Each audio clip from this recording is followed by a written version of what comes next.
L'Italie solidifie sa participation sur la base lunaire avec la NASA. Que s'est-il passé durant le vol d'Artemis 2 autour de la Lune? Où en est SpaceX sur son projet Starship? Et les lancements de la semaine. Bonjour à toutes et à tous, je suis Christophe Paget et bienvenue à Espace News pour votre revue spatiale hebdomadaire.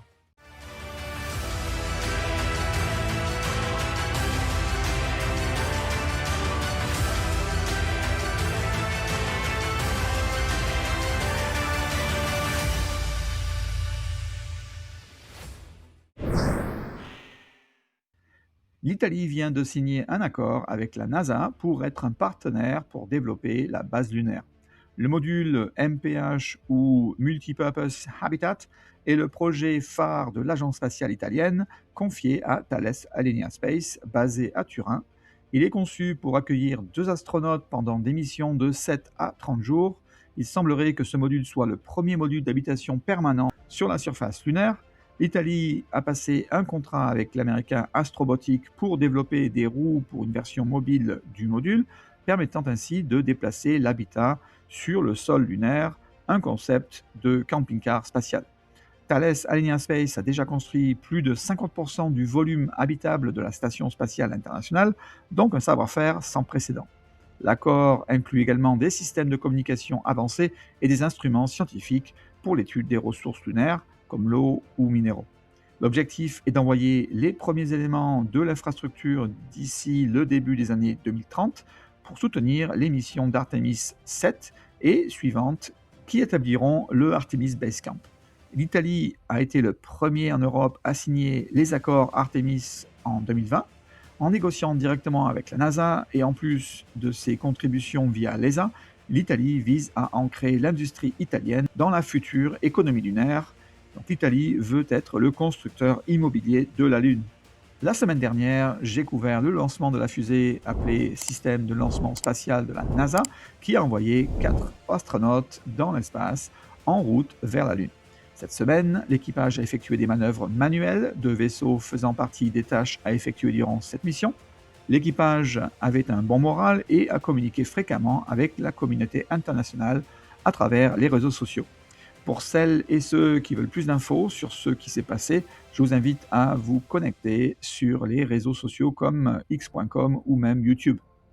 Comme promis, voilà quelques photos prises par les caméras de la capsule Orion et même des membres de l'équipage. On trouve bien sûr pas mal de photos sur la Terre et bien évidemment encore plus d'images de la Lune.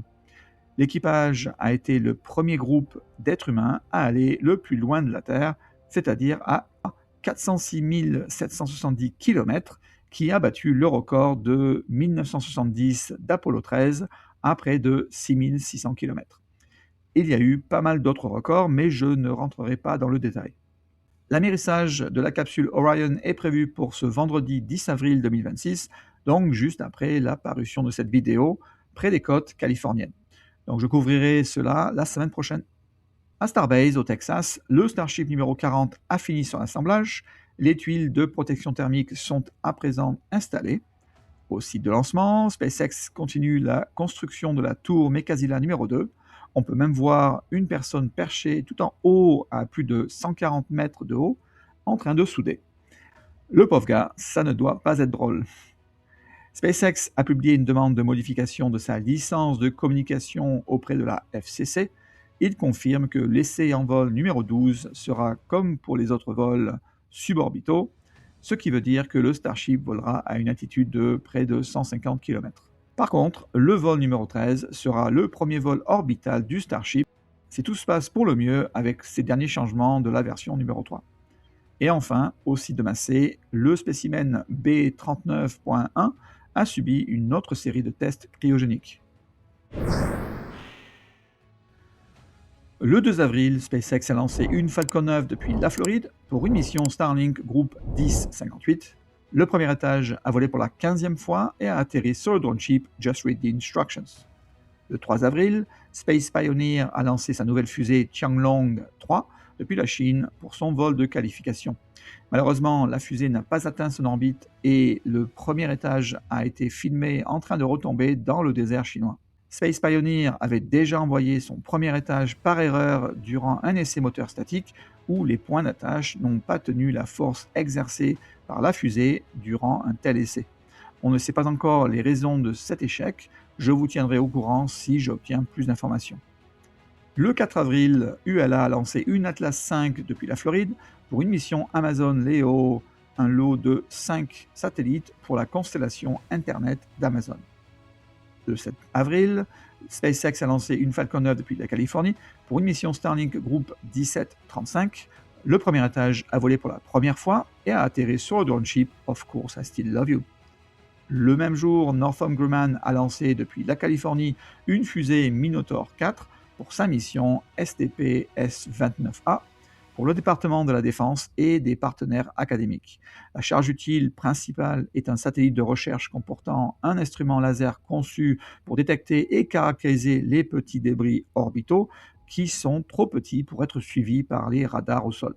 Les images de ce vol ne sont pas terribles, car la mission était classifiée et donc pas d'image officielle. En fin de journée, CASC a lancé une longue marche 8 depuis la Chine pour la mission Space Sail Polar Group 7. La charge utile est un lot de 18 satellites de communication en orbite basse pour la constellation Space Sail, également connue sous le nom de Qiefan.